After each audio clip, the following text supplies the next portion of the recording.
भाई लोग जिन लोगों ने सीक्रेट इन्वेजन सीरीज देखी है उन्हें पता होगा कि भाई इस सीरीज में हमें गाया नाम की एक नई कैरेक्टर से इंट्रोड्यूस करवाया गया है और भाई सिर्फ इस सीरीज के 6 एपिसोड में ही इस कैरेक्टर को एमसीयू की सबसे स्ट्रॉन्गेस्ट कैरेक्टर बना दिया गया है। लेकिन फिर वही सवाल आ जाता है ना कि क्या गाया सच में सबसे ज्यादा स्ट्रॉन्गेस्ट सुपर हीरो बन चुकी है एमसीयू की, और क्या ये थॉर जैसे कैरेक्टर्स के साथ सही हुआ है? क्योंकि भाई थॉर एक ऐसा कैरेक्टर है जिसको 4 मूवी लगी है सबसे ज्यादा स्ट्रॉन्गेस्ट बनने के लिए। वही दूसरी तरफ गाया को सिर्फ एक एपिसोड में इतना ज्यादा पावर अप देना सही है?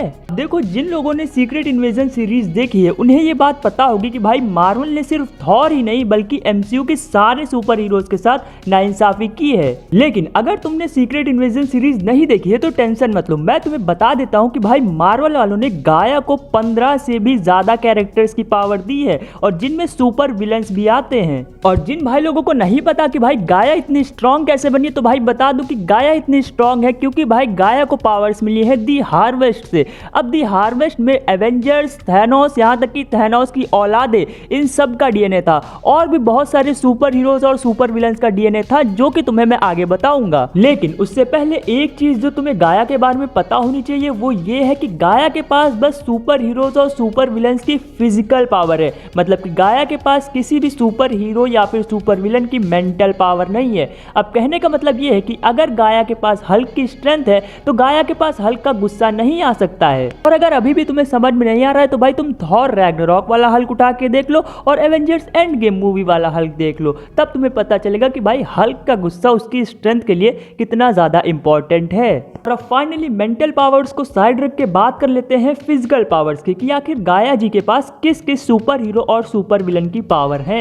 अब गाया के पास जिन सुपर हीरोज की पावर है वो है भाई सबसे पहला अपना थॉर, उसके बाद कैप्टन मार्वल, फिर आता है अपना हल्क, उसके बाद ग्रूट और उसके बाद कॉर्ग जो कि तुम्हें थॉर रैग्नारॉक में दिखाया गया था। अब अपना अगला कैरेक्टर भी थॉर रैग्नारॉक से ही है जो कि है वैल्करी। इसके बाद आता है अपना थैनोस, इसके बारे में मुझे बताने की जरूरत नहीं है, तुम सब इसको जानते हो। फिर आता है अपना एबोमिनेशन जिसको तुमने शी हल्क और इनक्रेडिबल हल्क मूवी में देखा होगा। और अगर तुम्हें ऐसा लग रहा है कि भाई ये तो कुछ ज्यादा ही हो गया तो भाई अभी रुको, खत्म नहीं हुआ है। मार्वल वालों ने थैनोस के एडॉप्टेड बच्चों तक को नहीं छोड़ा है, उनकी पावर्स भी दे दी है इसको। अब हमारे थैनोस के जो प्यारे प्यारे बच्चे थे जैसे कि अपना एबोनिमो हो गया, कॉर्वस ग्लेव हो गया, प्रोक्सिमा मिडनाइट हो गई और अपना कल ऑब्सिडियन हो गया, इन सब की पावर है गाया के पास। मार्वल वाले यहाँ पे रुके नहीं है, इन्होंने इसको गार्डियंस ऑफ द गैलेक्सी की पावर्स भी दी है। गार्डियंस ऑफ द गैलेक्सी से ड्रैक्स, गमोरा और मैंटिस की पावर्स भी हैं गाया जी के पास। और अगर तुम्हें फिर से लगने लगा है कि यार ये तो कुछ ज्यादा ही हो गया तो बता दो कि भाई इनके पास सेल्फ हीलिंग यानी कि एक्सट्रीमिस्ट की भी पावर है।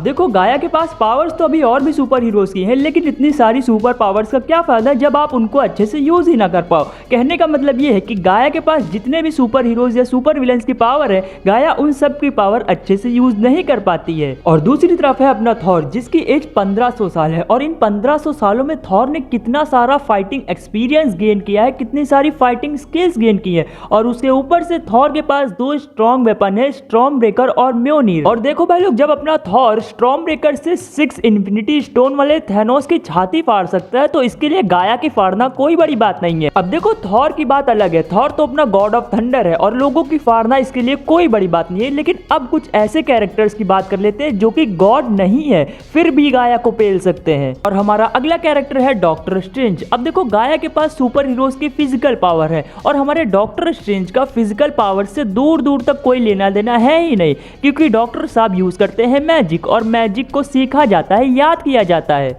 लेकिन अगर अभी भी तुम्हें डॉक्टर स्ट्रेंज की मैजिक पे भरोसा नहीं है तो बता दो कि भाई इन भाई साहब ने 4 इन्फिनिटी स्टोन वाले थैनोस के साथ फाइट की है, वो भी सिर्फ अपने एल्ड्रिच मैजिक के दम पे। वो बात अलग है कि थैनोस ने इनको पेल दिया था, लेकिन इन्होंने थैनोस को काफी ज्यादा अच्छी टक्कर दी थी। और अब तुम खुद सोचो यार, जिस बंदे ने 4 इन्फिनिटी स्टोन वाले थैनोस के साथ फाइट की हो 1v1 बैटल में, वो भी सिर्फ अपने मैजिक के दम पे, क्या वो गाया के साथ फाइट नहीं कर सकता है? लेकिन अगर फिर भी मैं तुम्हें डॉक्टर स्ट्रेंज के विनिंग परसेंटेज बताऊं तो वो है 40%, मतलब कि 10 में से 4 बार डॉक्टर स्ट्रेंज गाया को हरा देगा। बाकी के 6 बार इसलिए हारेगा क्योंकि डॉक्टर स्ट्रेंज की बॉडी ह्यूमन की है। गाया ने एक पंच मारा डॉक्टर स्ट्रेंज को और डॉक्टर स्ट्रेंज वहीं मर जाएगा। लेकिन तुम्हें टेंशन लेने की जरूरत नहीं है क्योंकि अपना जो अगला कैरेक्टर है उसकी विनिंग पॉसिबिलिटीज गाया के सामने पूरी 100% है। ये कैरेक्टर गाया को फाड़ के 4 कर देगी और वो कैरेक्टर है अपनी वांडा AKA स्कारलेट विच। अब डॉक्टर स्ट्रेंज की तरह ही वांडा भी मैजिक यूज करती है, इसीलिए गाया के पास वांडा की भी पावर्स नहीं है।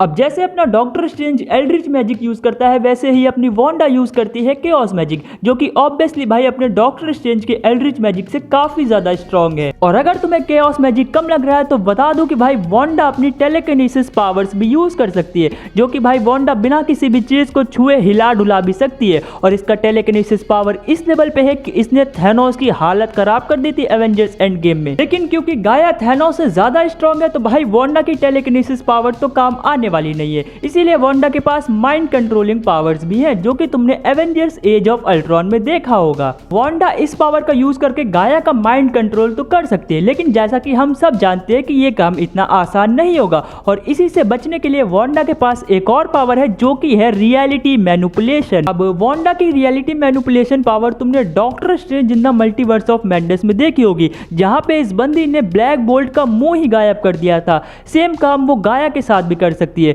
वो गाया को ऐसा दिखा सकती है कि गाया के पास कोई सुपर पावर्स है ही नहीं। और जब गाया के पास कोई सुपर पावर्स रहेंगी ही नहीं तो भाई फाइट तो छोड़ दो, गाया वांडा के सामने खड़ी तक नहीं हो पाएगी। वांडा को 2 मिनट लगेगा, गाया का सर काट के निकल लेगी वो। और अब अगर तुम्हारे दिमाग में ये आ रहा है कि भाई गाया के पास तो अपने थॉर की पावर्स है तो वो वांडा को इजीली बीट कर देगी, तो देखो भाई खुद थॉर होने में और थॉर की पावर्स होने में बहुत ज्यादा डिफरेंस है। अब डिफरेंस ये है कि भाई देखो थॉर अपना एक एसगार्डियन है और एक एसगार्डियन की एज जितनी बढ़ती है उसकी पावर्स भी उतनी ज्यादा बढ़ती है, लेकिन गाया के साथ ऐसा कुछ नहीं है। गाया एक स्क्रल है जिसके अंदर थॉर का डीएनए डाला गया है और डीएनए लेने से कोई एसगार्डियन नहीं बनता है। अब देखो इसको मैं तुम्हें काफी आसान शब्दों में समझाता हूँ। ये बात तुम भी मानते होगे कि जो क्वालिटी होती है वो क्वांटिटी से ज्यादा अच्छी होती है। कहने का मतलब ये है कि ये मैटर नहीं करता है कि तुम्हारे पास कितनी चीजें हैं, मैटर ये करता है कि तुम्हारे पास कितनी अच्छी चीज है। और यही सेम चीज अप्लाई होती है गाया की पावर्स पे। गाया के पास बहुत सारे कैरेक्टर्स की पावर है,